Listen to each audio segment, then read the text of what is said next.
Okay, so let's dig into some of the weeds of chapter 6, reflexivity. So, off the start in this chapter, you can tell that there's a tension because um, still we're in the realm of methodologies of science, or of social science at least. And the word scientist is actually not used that much in this chapter. Instead, Jackson introduces the notion of intellectuals, and that already signifies some sort of tension, where to some extent I think we should at least be wondering, do these people that we would categorize as reflexivists, do they even want to be called scientists? Do they even want to be associated with that notion of science and that label? So there's a tension from the start, and we'll dig into some of the weeds of what it means to be a transfactual monist, which reflexivists are, according to in Jackson's scheme. So we'll dig into what that means for producing knowledge, and how that knowledge has a scientific claim, even if the people who produce that knowledge might not be so fond of that label. So I want to start off with an analogy. So in the case of critical realism, we've already seen an example for how transfactualism really changes the structure of a scientific approach. So, and I want to use that example in dualism as an analogy to what, at least in part, the move from analyticism to reflexivism in monism looks like. So, on the surface, what critical realism looks like is an extension of what really exists in the world that goes beyond the neo-positivist notion of observables and detectables. So, superficially speaking, we're tempted to say, for a critical realist, for a dualist transfactualist, there's just more out there in the world. And that is true to some extent, but we have to specify in what sense there's more out there in the world.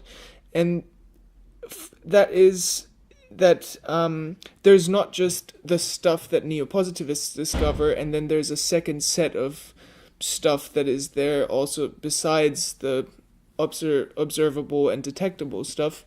But it's actually that this second set of stuff, of things in the world, is not separated from the first, but actually underlies it. So critical realists go beyond the observations and detections of neo-positivists, and basically try to penetrate what lies beneath that, and gives rise to all that what neo-positivists see. And that gives rise to the notion of real but undetectable. So there's something that underlies everything that is detectable and observable, and these things that underlie them, they are real. We're not just using them as metaphors. We're not just saying, oh, the state is a metaphor, or the social structure is a metaphor, but we're saying that's actually a real existing entity that structures and underlies all the separate observable empirics that neo-positivists limit themselves to. So for critical realists, the real but undetectables really exist out there. They're not mere metaphors, but they are out there, and at the same time they necessarily escape observation and detection. So by analogy, if we start on the superficial level with transfactual monism, with reflexivity, we could say that analyticists focus on practical involvements, practical engagements, practical knowledge. just like neopositivists focus on observable and detectable data. And just like critical realists push beyond the observable and detectable of that neopositivist data out there, we could assume that reflexivists push beyond the practical involvements, practical engagements that that analyticists focus on. And just as I have tried to showcase with critical realists right now, that doesn't simply mean that there is that for the transfactualists there is what the phenomenalists already have, or what they focus on, plus more.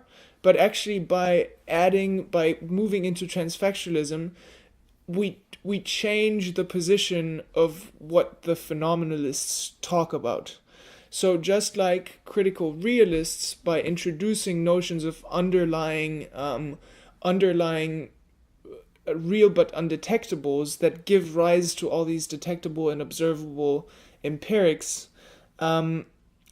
thereby they change what the stuff is that neopositivists discover. They basically make it symptoms of something that is real, and to them probably in some sense more real, or at least more interesting than these symptoms themselves, than all the different ways in which something reveals itself or manifests itself. And in the same sense, by analogy, for reflexivists, what they do with practical involvements that analyticists focus on, we can expect to be both integrating what analyticists do, but at the same time changing how it fits into their picture. So somehow, by analogy, we would expect that reflexivists would somehow try to go beyond specific practical involvements and see what lies underneath and what gives rise to those practical involvements almost in a symptomatic way.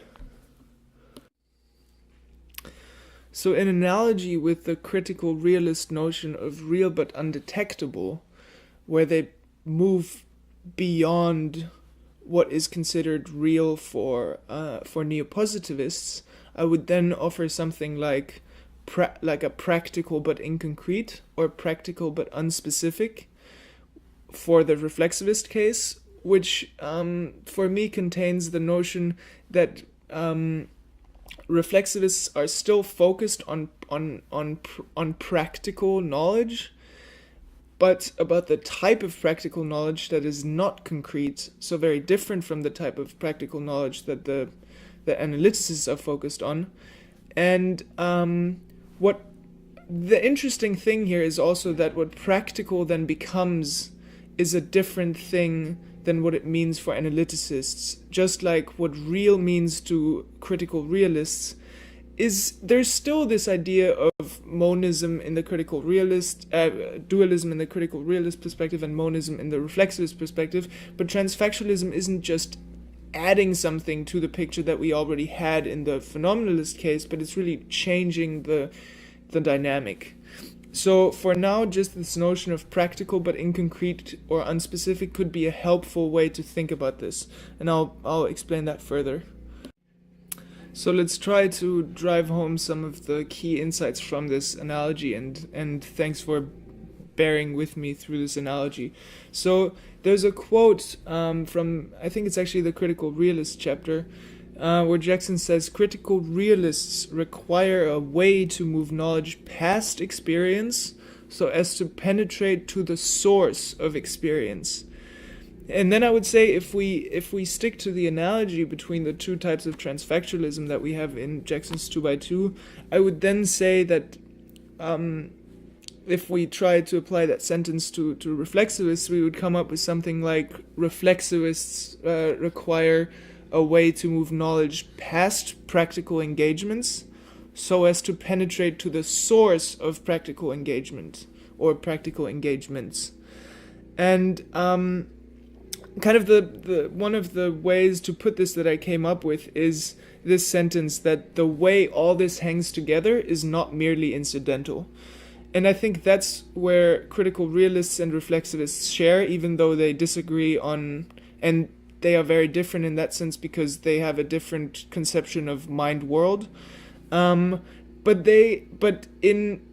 when looking at their phenomenalist counterpart, for critical realists it's the neopositivists, and for reflexivists it's the analyticists, they would say, okay, I see what you're doing there, but the way all this hangs together is not merely incidental. So we would have examples like, in the critical realist case, it would be something like all these variables that all these correlations that you calculate about whatever state institutions and whatever, they are not, the way they hang together is not merely coincidental, but there's actually this real entity called the state that we cannot detect or observe, but somehow we can. And that's the interesting part for me, is that the real but undetectable, you could say, if it's not observable and detectable, how can we then still talk about it? And that's what critical realism makes possible. It comes up with a way to talk about something that is completely nonsensical for neopositivists, and then kind of picks up on what neopositivists do, but completely changes it. So it says like, okay, sure, we have whatever, voter turnout and all these, like, and we see that we can correlate certain factors, and we can see democracies go to war less and whatever, but we want to go beyond your statements of that this is the case, and we want to go towards something of a question of why this is the case.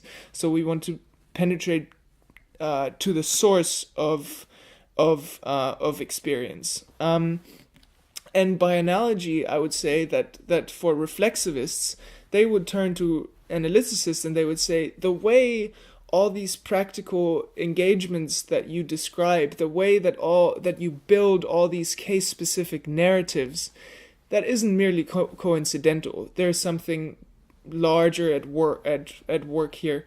And then they pick up on things like whatever, whether it might be something like capitalism or something like the unconscious, or so there are notions that lie underneath all these specific case narratives that come from practical involvements that analyticists focus on. So the main point of this analogy for me is to really drive home the point that transfactualism isn't just an expansion of the scope of empirics vis-a-vis phenomenalism, but we're not simply in a horizontal way including more data, but we're really changing the type of investigation that we are concerned with, both in the case of critical realism and in the case of reflexivity.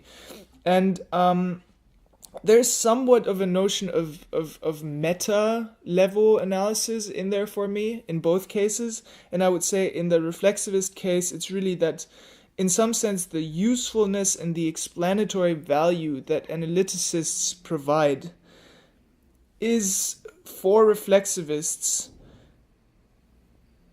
itself a practice itself. So the usefulness and the explanatory value are based on tacit underlying commitments to whatever you might call it, a knowledge paradigm or a culture of knowledge.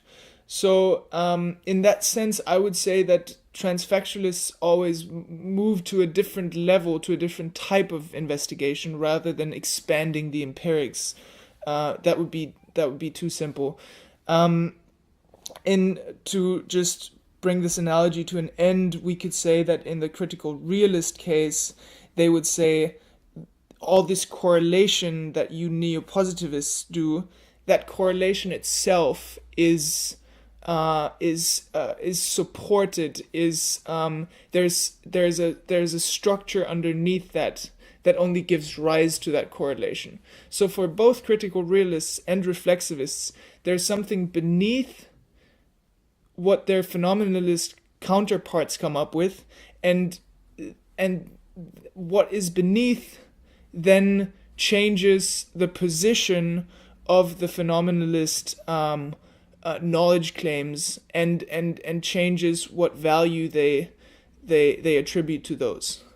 And I think that analogy is useful in a way, even though I don't want to suggest that critical realists and reflexivists are very similar, because there are various differences. And I don't want to suggest at all that I don't want to give a false impression of reflexivism as a sort of different version of critical realism. There are vast differences, but I think that analogy helps to kind of showcase how transfactualism moves to a different level and therefore really changes the investigation altogether. So in this analogy, we've just established that while critical realists retain the mind-world gap and thus never claim absolute certainty, they transform the neo-positivist correspondence into a higher order correspondence, fleshing out the real but undetectables underlying multiple neo-positivist correspondences. And by analogy, we've established then that in much the same manner, reflexivists retain the positionality of the researcher, but they transform analyticist narratives into higher order, what I would call meta-narratives, rendering apparent the structure underlying multiple case-specific narratives. So let's move on to fleshing out some of the differences between reflexivism and analyticism, as we've already prepared them basically in the previous slide. So there's this one sentence or one statement that Jackson makes, that reflexivism collapses the scientific and the value sphere, which is impossible for analyticists. And we can now come to understand that somewhat ominous statement a bit better. So in the case of analyticism, we want to produce pragmatic misrepresentations of the world, which are based on the researcher's positionality, and we can then come up with ideal typified case-specific narratives. What we have then prepared for in the previous slide for reflexivity to look like is something like turning knowledge or knowledge production inside out.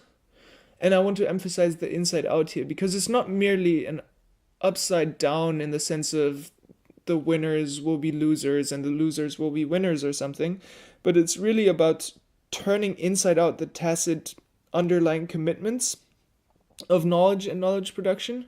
So I like the inside out a lot here, and that's done with an intention of somehow fleshing out overarching, what I would call meta narratives.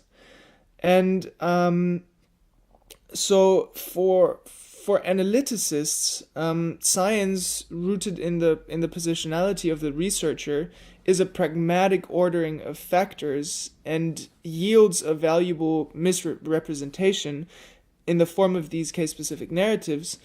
But for reflexivists, the crucial point is to make evident that knowledge, that the nature of knowledge is reflexive. And that means that the value of case-specific narratives is only possible on the basis of what I would call meta-narratives that pre-structure our understanding of value to begin with. So that's how I would say that reflexivism collapses the scientific and the value sphere, because it really undermines, it really puts, it goes full circle in the sense of, even these pragmatic scientific claims about understanding cases in an ideal typified way, even the way we create meaning there is already pre-structured by a certain by a certain structure of our knowledge production and by how we know the world, basically. So sharing the monist commitment, for both analyticists and reflexivists, the notion of rootedness or positionality plays an important role, but the role is a different one in each case. So while analyticists use their rootedness or their positionality in society as a useful entry point to generate valuable narratives, reflexivists use that entry point somewhat differently and not so much, not necessarily so pragmatically, to simply say on behalf of or thanks to my position in society, I have a certain ability to generate insight. But it's much more, and I'll use the metaphor of the judo move here again. It's much more like a contact point. So my positionality as a reflexivist researcher, my position in society is a contact point with culture, quote unquote, with knowledge production that seeps through everything. That my positionality is my contact point with that, and by turning myself and me as being an outlet for culture or for knowledge production in some sense, turning myself inside out, I can in the sense of a judo move, I can turn the whole of culture, the whole of knowledge production inside out, and overthrow it with this contact point of my own positionality. So, and that brings us to the last point. So in some sense, for reflexivists, the self becomes an embodiment of what I would again call meta-narratives. And therefore, self-examination is used in order to showcase how society functions, how these meta-narratives pre-structure all the specific narratives that we generate in science and how they pre-structure all of our lives. And in that sense, I would say that what transfactualism, both in the case of reflexivity and also in the case of critical realism, achieves is in some sense rendering the invisible visible, or conceivable at least. So somehow the meta-narratives in reflexivity, whether they are whatever, capitalism or gender or something, some sort of meta-narratives that structures the way we produce knowledge and our everyday lives, somehow these hardly tangible meta-narratives becomes somewhat more tangible through reflexivist scholarship. So we can somehow, by turning them inside out, we can make something visible that really is invisible. Just like in some sense, I would say that the invisible dragon example for critical realists, somehow by even though the invisible dragon is an undetectable, unobservable, somehow by talking about it and by taking it seriously, not just as a metaphor, but as a real existing entity out there in the world, we somehow make it visible through our scholarship. I would say that really unites the two. So somehow through reflexivist scholarship, we can make meta-narratives visible, and somehow through critical realist scholarship, we can make these underlying structures, whether they're the state or the social structure, we can make them visible. So that's kind of the common denominator, I would say, even though, again, critical realism and reflexivity have their vast differences. So let's dig into the three kinds of reflexivist scholarship, the three types of involvements that or positions that intellectuals can take in society, so to speak. So there will be overlaps to some extent, and these distinctions are not necessarily exclusive, but let's start with the holistic view. So one of the most important notions here is just this special position of the intellectual, which is grounded in reason rather than in everyday practical concerns. So what comes to mind for me is Plato's notion of the philosopher kings, where he wanted to basically, I think it was Plato, yeah. I think Aristotle had a comparable, a related idea. But anyways, so the philosopher kings, if I recall it correctly, was basically this idea to establish a class in society that would structurally be freed from everyday practical concerns. So somehow the basic necessities would be provided for them in order to allow them to just be free to contemplate the nature of the state and the good life and so on, and then rule the city in the best interest of everyone, because they would rule it by contemplating what life is about, and therefore would necessarily produce what is best for everyone. So somehow there was this notion of this detached position where they wouldn't care so much about everyday struggles and everyday concerns of the normal citizen, but somehow this detached perspective, this detached position would give them an advantage, because, and this only works if we believe that into some sort of higher meaning, into something that is accessible, some truth that is accessible by using reason, where you want to keep out the disturbances of everyday life in order to let reason run its natural course and therefore produce the best sort of insight. So in that sense, intellectuals are detached and disinterested. I would, however, add in everyday affairs. So I would say they are by no means disinterested in their studies. I would actually add that they are very much interested in, and I'll use a reference to Goethe's Faust here. They're very much interested in what holds the world together in its innermost folds. So I would say the disinterest is really limited to everyday affairs, while I would say they are therefore then free to be really interested in the true, whatever, nature of the world or something. Which is kind of, it's hard, there's a very thin line here where we can keep that monist sense of, because it's very easy to slip into the world as it is out there, and that's not the sense that we want to have here, because we're still in the monist commitment.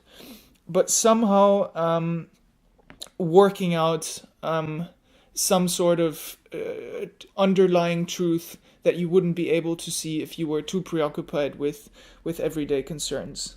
However, to qualify that a bit, there is an important notion of, so how do we get there? There is an important notion of moving from one social context into another, really confronting difference, and thereby rendering the taken for granted visible.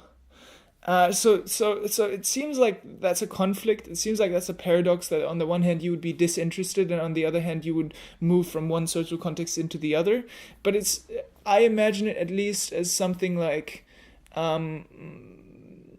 accepting that knowledge is always based on value commitments or inspired by value commitments, and then value commitments are based on knowledge again or something. So there's a circular dynamic. And then by moving from one context into another, or by confronting difference, you would then kind of see how contingent each set of knowledge, each set of values really is. And what the benefit that we want to derive from this perspective is redefining the scope. So somehow that we, by seeing all this heterogeneity, by confronting all these different communities or whatever, or these different communities of knowledge, we would then, by confronting that heterogeneity, we would then start to see that there's somewhat of a unity at a higher level. Which again, it's a very thin line between that and claiming that there's some kind of truth out there. So that then gives rise to the notion of total ideology,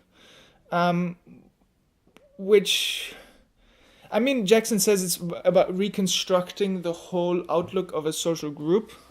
So, I mean, again, the way that I would understand this is kind of the underlying commitments, the underlying meta narratives that already that are already integral to every conflict and every agreement we have within a group. So somehow there is a systematic theoretical basis underlying every single judgment, and by penetrating to the systematic theoretical basis, intellectuals can then, by making that explicit, can then shape the group as a whole. And I love this quote here. Only the non-partisan intellectual can appreciate that opposing views and theories are mutually complementary. That's great. I cannot even say much more about that, but that kind of showcases that what we're really interested in is not whether person A or person B is right, but what person A and person B already agree on in their disagreement or something. So, yeah, I'll leave it at that. And then just to finish up the holistic view, there is some notion of driving social progress, of course, dialectically, and that is then aimed for by attempting to offer syntheses, and thereby achieving a wider perspective. Yeah, whatever that means in the individual case. So we have to emphasize that just because these intellectuals in the holistic view are outside of specific partisan interests, they do not claim to have a view from nowhere. So we're somewhere in between this. We're not on either side of the partisan discourse, the partisan conflict, but we aren't looking at this from nowhere either. We have a positionality, and so there is this emphasis of a non-partisan space somehow. I mean, that's really the project. And every claim from this holistic view perspective, every claim has the function to move us closer to what Jackson calls an ideally constituted field, which refers to the field of science, so that somehow we get a wider and wider and wider perspective of how we can integrate all the conflicts and all the disagreements into what they already agree on, or something like that. So this first notion of the holistic view, which has a certain connotation of almost like peacefulness or something, like it's disinterested, and you're just kind of the intellectual who's still somewhat in society but somewhat separate from the everyday struggle. So you can, in a very sympathetic way, introduce how, you disagree, but really this is already what you agree on, so let's move to the higher level, let's move to the wider perspective. That is heavily contrasted by this next perspective, which is the second way of doing reflexivist scholarship, agents of revolutionary praxis.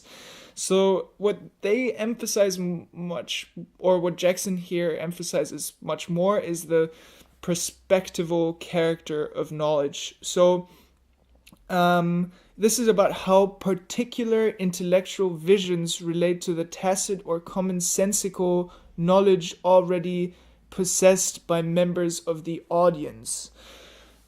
So this perspective is all about like neither trying to get to a holistic view, nor slipping into simply materialistically determined standpoints. I I have this quote here. So intellectuals seize on the intellectual activity that exists in everyone at a certain degree of development and make it the foundation of a new and integral conception of the world by rendering that everyday activity explicit. Um, so somehow there's a notion that the revolutionary idea is already present in everyone. There's already a seed of revolution in everyone, and we just have to make this seed grow and ripen, and then we're ripe for revolution or something like that. So um, for the agents of revolutionary practice, it's really about not reproducing everyday popular understanding, but examining how those understandings function in context so as to frustrate the very expectations that they generate.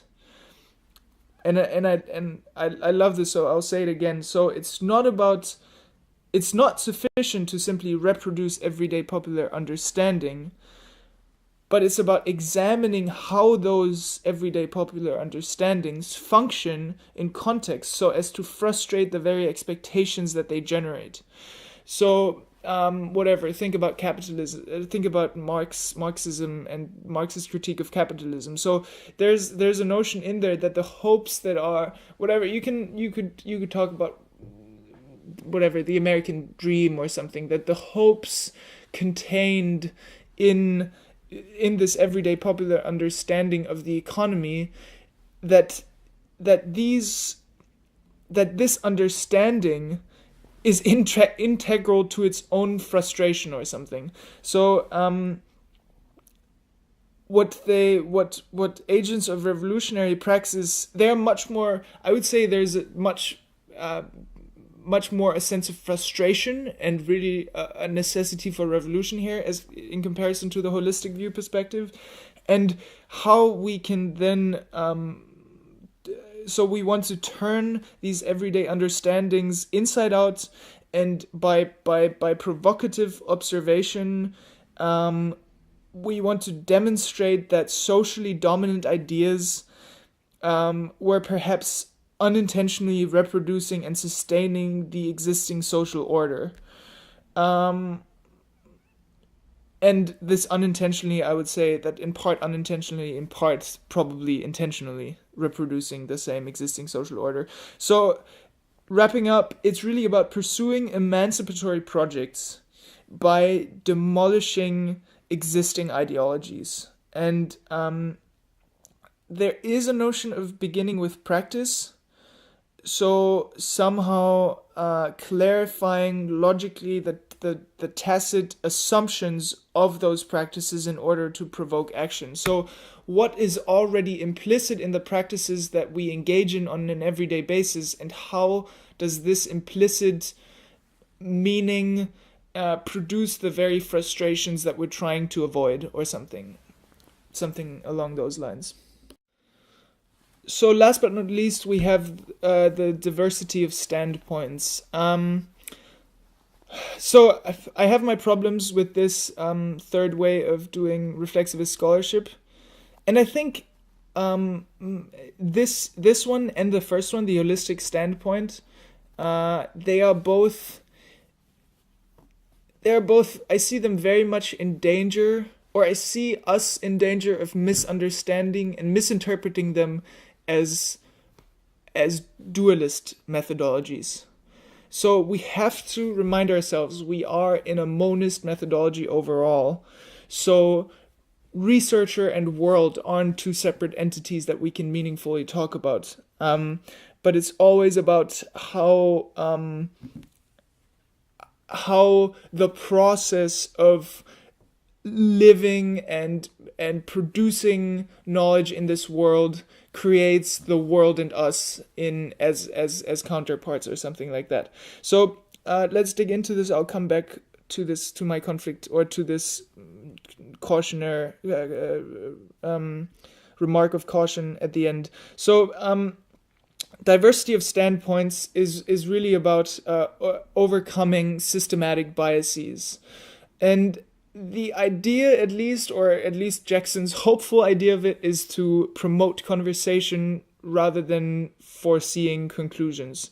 So somehow, at least the picture that Jackson paints here is the picture of like a marginalized outsider who still manages to be sympathetic towards the people who have marginalized them, and really just wants to point out where the dominant picture